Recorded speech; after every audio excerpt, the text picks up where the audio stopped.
Alright, so the first step I'm going to do is put the front wheels back on the car so I can put the front end on the ground and block it so I can put the back end in the air, and then I'll go ahead and re-lift the front.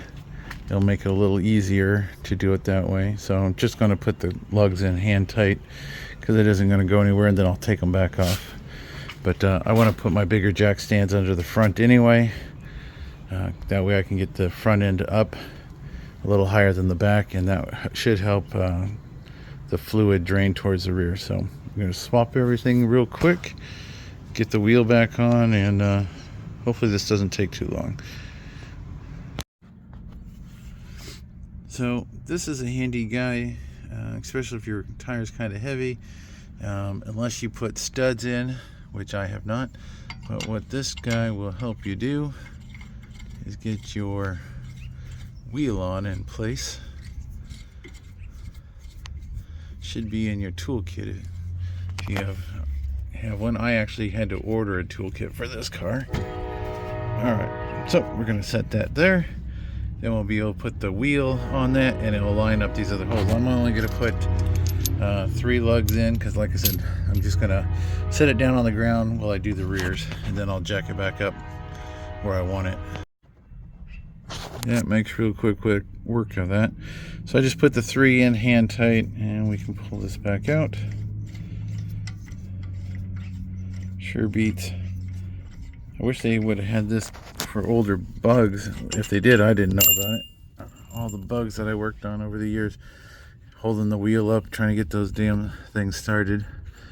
End up switching them over to studs just because I hated having to deal with it.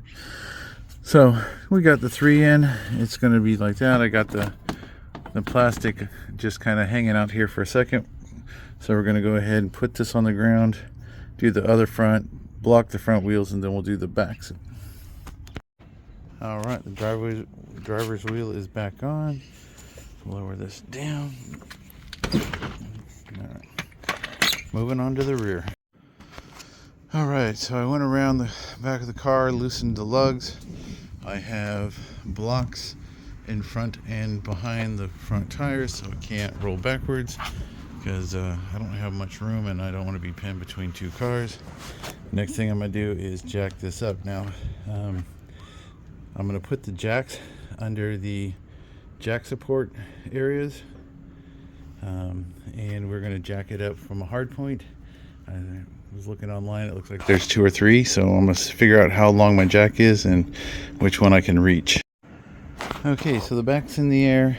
I'm going to go ahead and put the front back up in the air, and then I'll take all the wheels off at one time. I don't like to jack a car up with the wheels off, because if it falls straight to the ground. At least now if it falls back onto the tires. And the only thing we lose is some jack stands or something. Nothing else. Alright. So, yep, we're going to get the front end back up and see if we can get it up a little higher than the rear. That way we can get the coolant to drain back. Alright, so the car is sitting on jack stands. I've already gotten the passenger rear wheel off. Now I'm going to go ahead and do the drivers, and then I'm going to slide the wheels underneath the edge of the body just to give myself some protection while I'm under there. Never trust anything. My motto is if it's going to fall on you, it probably will. So yeah, I'll just slide the wheels along the body, and at least then if the car falls, at least I'll have a chance. But yeah, so we'll do that in the back and the front. Probably find a good spot for the car to land on if it does slip. Alright, so jack stand, the wheel, I mean, it still gives me I'm almost at the same height, so that's perfect. I'll throw the lug nuts inside so they don't get rained on, and we'll get them cleaned up. So we'll be able to get these brakes off of here, get the new ones in there, double check everything. Since I'm down here, let's see if we can turn some light on. There we go. So new coils are in. A little bit of cobwebbing going on. Now, I was looking at this rear silencer box or muffler, or whatever you want to call it. Okay, it's not. Okay, I thought this was a crack. It's just the way it's built. It looks all factory. I don't see any aftermarket down there. Car's been sitting in the same spot since I got it. And no drips on the ground, so it doesn't leak oil. That's a plus. Alright, so we're going to go ahead and get the brakes swapped out. And once we get the brakes done, I'm going to clean up them cobwebs because there's probably a Black Widow back here somewhere. So I'll be looking for him. So we'll get these rear brakes swapped out. And then once we do, we will get inside. Well, we'll probably start by draining the antifreeze out of this, whatever's left in it. Looks like I'm missing one of the shields across the bottom there in the middle. Doesn't look like it's there, so I don't know if I can hunt one down or what, but I noticed that on the passenger side where it should be mounted, it's just the bracket and nothing. So if I don't have one, I'll go ahead and pull the bracket out and put it in a box for later. But the rest of this, I'm going to go ahead and get these brakes done. And just like with the front, there is a serious groove. And actually, this one is way worse on this side. I haven't looked at the passenger side yet. So yeah, it was time that these rotors came out. That's just ridiculous. Looks like they changed the pads. I mean, it still has a decent amount of meat. I'll know more when I get the sensor out to see how close it is. But, yeah. Oh, shit. One thing I do need to go pick up that I'm out of is brake clean. So I either need to go find a squirt bottle around the house so I can use my gallon jug version, or I need to go buy some aerosol. I think I have a squirt bottle. So we'll see. But yeah, we got to get these out of here. All right, so just like with the front, we need a Phillips head to take the two screws out of the rotor. Pair of needle nose to pull the cotter keeper pin out. Where'd it go? I've lost it. A 8 or 10 mil to remove the two bolts holding the rotor or the caliper. And again, there is a hard line, so you really don't want to move that too much. I'm not going to take it off very far, because what I'm going to do is go ahead and pull the two bolts out, and once I lift this up, I'll just slide it out and then slide the new one on.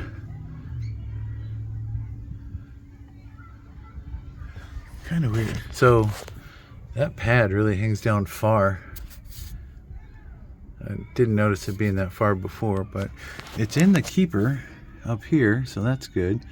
And so we're going to use the needle nose in 3 spots. We're going to pull the sensor here, unhook it, and then pull the sensor here, and then pull the keeper out. And then that way we can get the pads out. Once we have the pads out, or once we get this bar out anyway, not necessarily the pads, I've got this pry bar that I bent years ago, and I use it. I put it in the hole and kind of rock it, and that pushes the pistons back into the caliper. That way I don't damage the pistons or scar them by accidentally rubbing on them.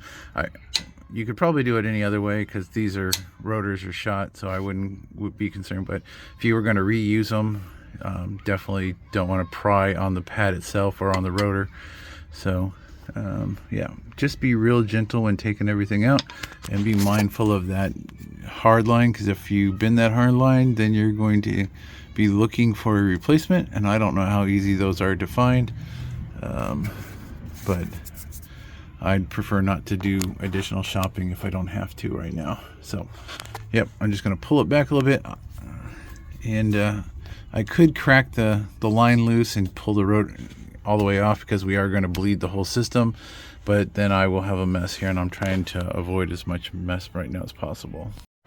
Surprisingly, the screws came right out. Somebody probably put some Never Seas or something on them to keep them from freezing in, which was nice of them. So we're just going to finish getting these 2 screws out, and then we have our brand new rotor in the box and our brand new ceramic brake pads. Alright, so what I do with this little hook guy, I put it in like this, and I give it a pull until it stops moving, and I do it on the top until it stops moving, and you can see that the brake comes right out. And now I'm going to do the other side, same thing, just slow push. You can feel the brake caliper or piston cup moving back.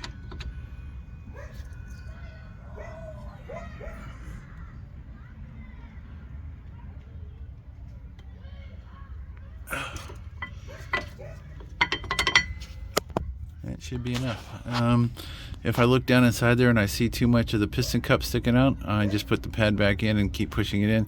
This way, when I put the new rotor and the new pad in, they should slip right in. I shouldn't have to do anything. Okay, if you think the brakes have been on there a while, I'm going to say yeah. Can you see that ridge on it? And they look fine, but that is a lot of brake wear on that one. This one doesn't look so bad on the front side, but yeah, that definitely has some buildup going on there. So I can't feel with the back of the, yeah, actually the back feels worse than the front, but man, it's got some, definitely have some grooves. But you can see how I can push those cups back in. I don't see any leaks or anything, so we're good.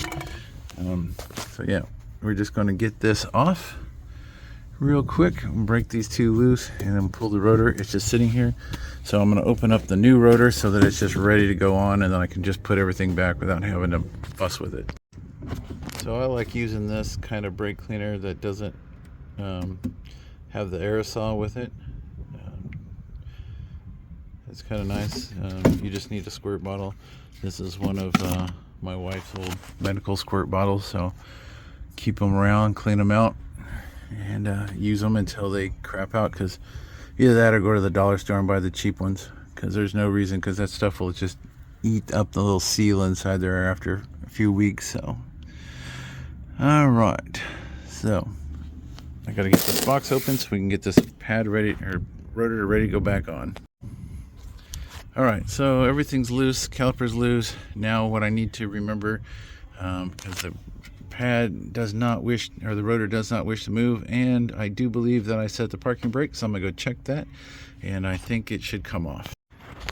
So yes, I had the parking brake set, and now it feels nice and loose. Okay, so you know, safety first. Always remember to set your parking brake, but when you're doing rear brakes, especially these with the internal brake pads, you have to remember to disconnect it or loosen it up. So don't forget that. Alright, so new rotor is in place. I put the 2 just holding screws back in. You can see by not taking off the caliper completely, you do kind of rub the protective coating a little bit, but that's not that big a deal. I mean, it's going to wear off the second you hit the brakes anyway. Just be aware of it.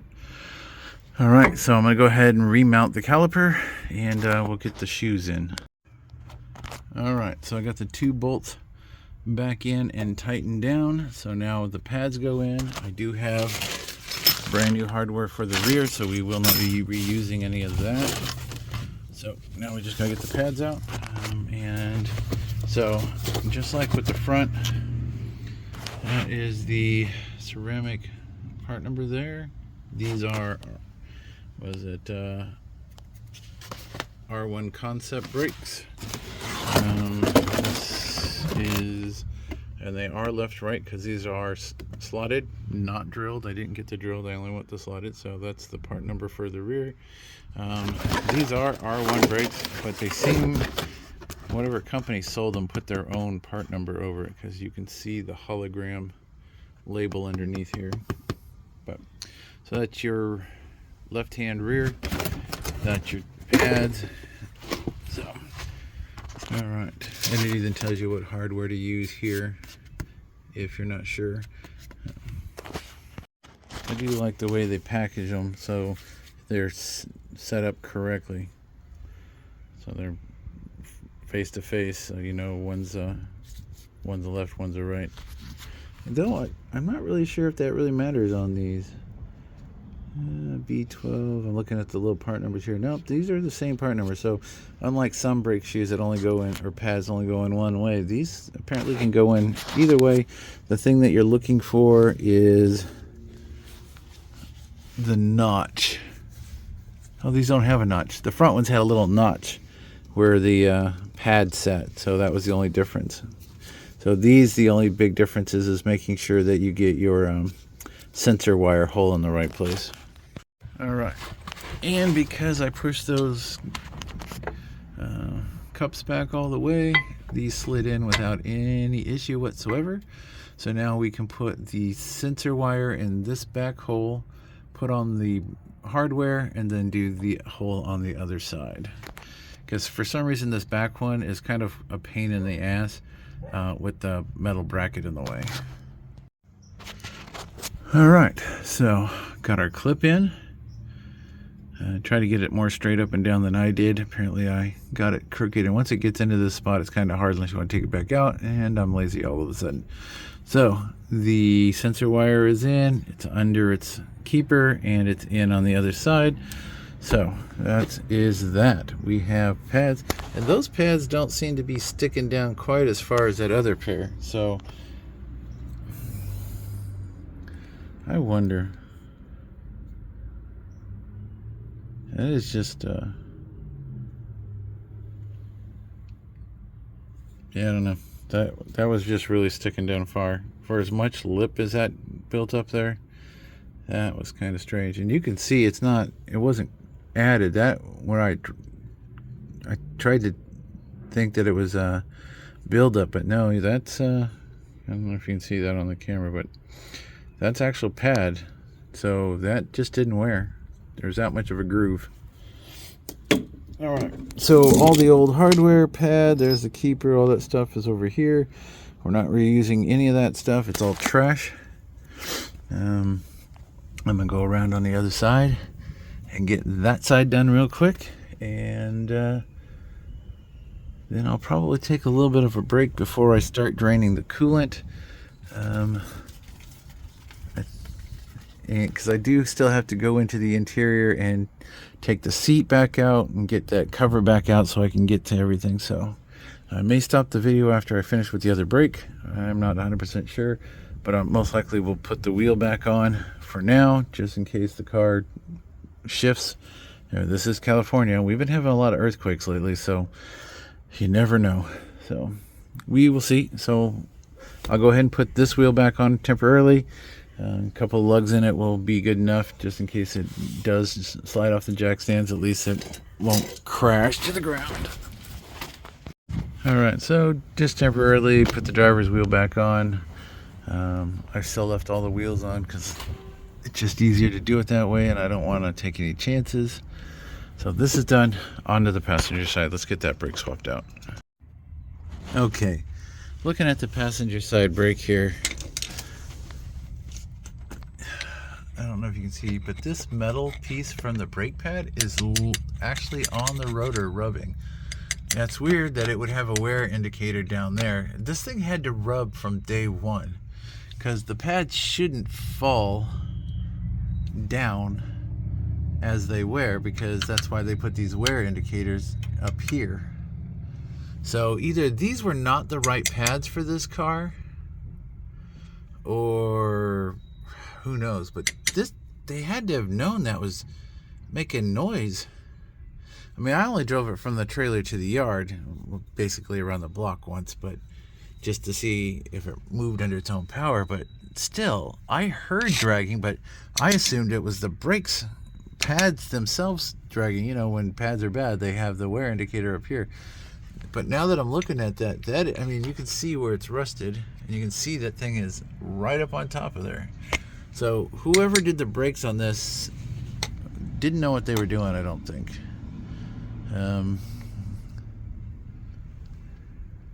That's my guess. So I've been double checking all the hard lines. God, I hate fucking spiders. I've been checking all the hard lines to make sure there's no pinch So whoever did them didn't damage the hard lines, but maybe they just threw pads in it and they didn't take the actual caliper off. I mean, that would make sense considering how much wear is on these rotors. But so yeah, they probably did that front and rear. And did they put fronts in the rear? Do I have the old... I'm trying to remember what I did with the box of fronts. I think there's a box laying here. Let me look. So looking at the front, this is the front pad I took off. It's been sitting here. It got rained on here the other day. But see the gap between the bottom of that pad and that bracket? That's the same gap that's there. But these brand new pads don't have that. So it looks like either whoever put these pads on put the fronts and the rears, or they put an extra set of fronts on. They just didn't know the difference, or they had a front, two fronts on one side and the rears on the other. I didn't look at the other set of pads because I couldn't find them, but this one was laying right here, so I know this one came off the front of the car. So yeah, that's kind of interesting. Yeah, this is why whenever I get a car, I always like to go through everything, check the brakes, check the cooling system, check this, that, and the other thing. There's some yellow paint here. This always concerns me because that kind of shit makes me think that this might have had wrecking yard parts put on it. I'm not familiar with how Porsche did these. Porsche, however, fuck. I'm not a snob, so it's a fucking Boxster. How's that? So I'm not sure if that is pick and pull numbers or some sort of wrecking yard part number. It doesn't look like that's not factory, so maybe it's factory. That's just the way it came. That kind of looks like it's got some leaking, so maybe it's going to need some struts. The more I work on this car, the more I like it. Actually, I've been really surprised on how easy most of the stuff is. Changing the brake master and the brake booster was probably one of the easiest ones. I did one on an 80 Corvette where I had to take the seat out, had to take the brake pedal out of the way. I had to take it up to get to the bolts on the inside. At least on this one, it was all done on the outside. Easy peasy. Didn't even have to bend over much. But I've been looking at a different front end for this car, fiberglass front end that makes it have a 911 headlight style. And then I've been looking at the hard top that goes all the way from, makes it more look like a Carrera or whatever it is. So I could get rid. I'm not a big fan of the convertible. That's the big thing. I'm not. If I did that, maybe do the 27 swap or 2.7 swap, whatever you want to call it. Put a twin turbo in here, 500 horsepower. You know, at that point the car is really only worth something to me because the body kit alone and the front fender, hood, and bumper assembly is $4,000, I think, and then the hood was another $3,000, so it's almost like $8,000, which basically washes the value of the car out. And then if I put a different block in it, but it would eliminate the IMS problem. I don't know if this particular car has an IMS problem.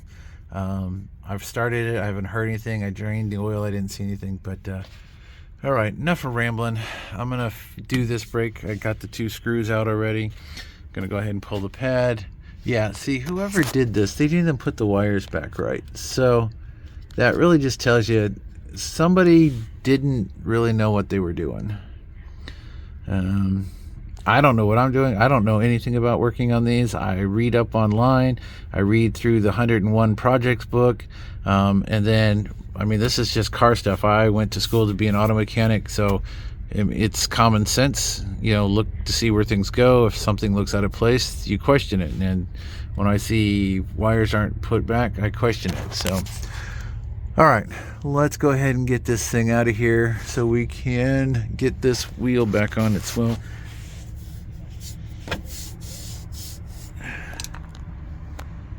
Does that look bent? I hope it don't look bent. It's hard to tell. But I do know the car doesn't seem to, either my concrete out here isn't level, which I know it isn't, but the car doesn't seem 100% level because that jack stand isn't really touching the car anymore. I actually have to put weight or put the jack back under this end to make it sit on that jack stand, and then it doesn't sit on the far one. So something's twisted. I mean, if nothing else, I'll just turn this into a track car because it's cool.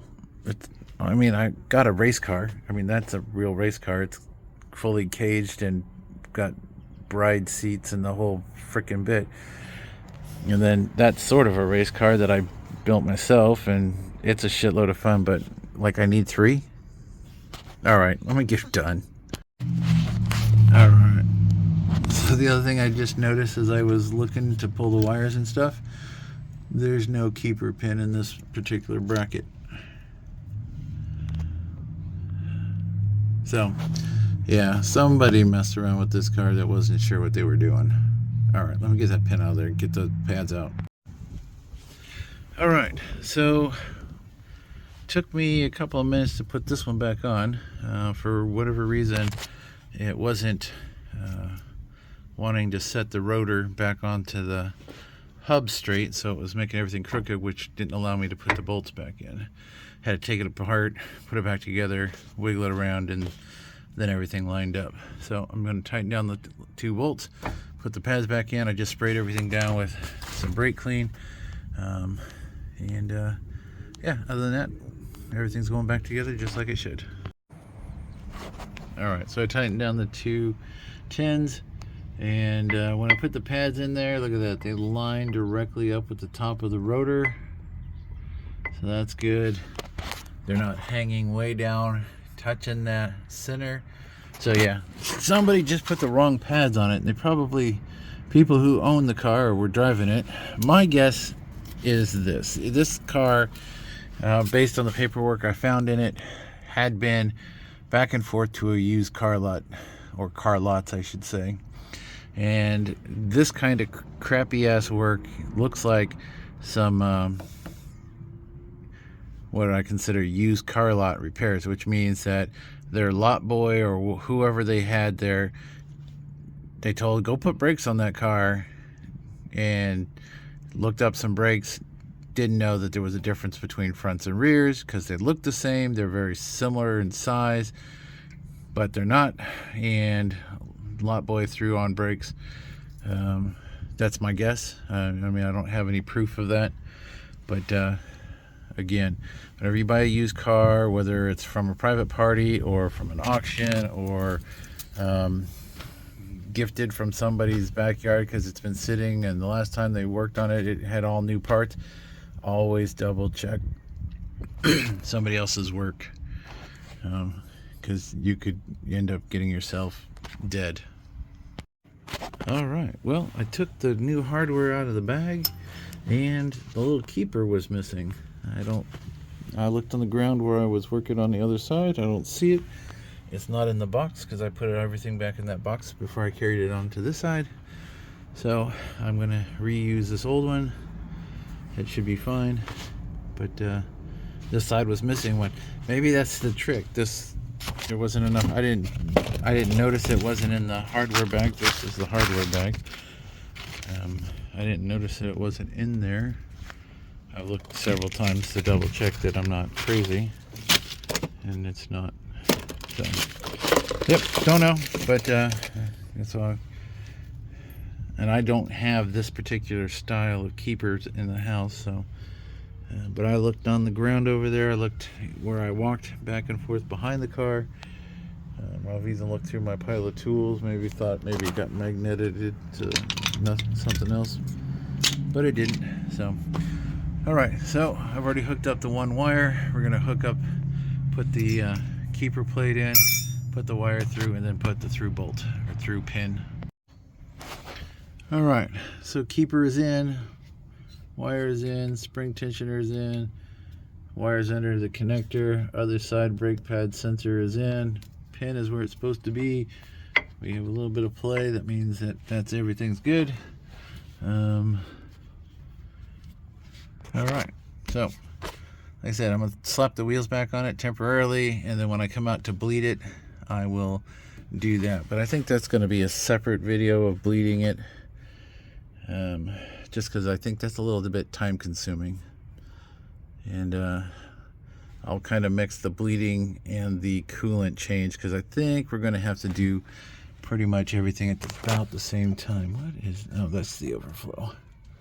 Trying to figure out what that was. Apparently there was a clip here. It's supposed to hang on to something. That's the coolant overflow tube from up in the trunk. All right. Well, thanks for watching. Have a great day.